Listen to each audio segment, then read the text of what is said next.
বাতায়ন সমৃদ্ধ, সেই PU visit করতে আমরা যেতে না।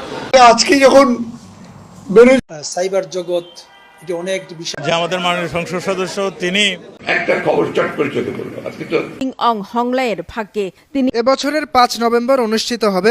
ওবায়দুল কাদের বলেছেন ঈদের সময় তো একটু কষ্ট। হাওয়া ভবন দুর্নীতির ভবন। এইরকম অস্ত্র নিয়ে ক্যাম্পে আনাগোনা। আজকে অনেকে গাত্র দেওয়া হয়। যোগাযোগ মাধ্যম এক্সে তিনি এসব পোস্ট করে জানান তার দাবি আসন্ন জৈন্তাপুর, কানাইঘাট, যোগীগঞ্জ ও গোলাপগঞ্জ উপজেলার নির্মাণ ফোন বন্ধ করে রাখছে ভাই, ফোন ধরতেছে না ভাই, কি করবো মাথা ঠিক নাই ভাই। আসসালামু আলাইকুম রহমতুল্লাহি ওয়া বারাকাতুহু। প্রিয় দর্শক, আরো কিছু নতুন ভিডিও নিয়ে আপনাদের সামনে হাজির হয়েছে। আপনারা ধৈর্য সহকারে দেখুন এবং সেই সাথে বেশি বেশি করে শেয়ার করে দিন এবং চ্যানেলটি সাবস্ক্রাইব করে রাখুন। বাংলাদেশের বিভিন্ন জায়গাতে আপনার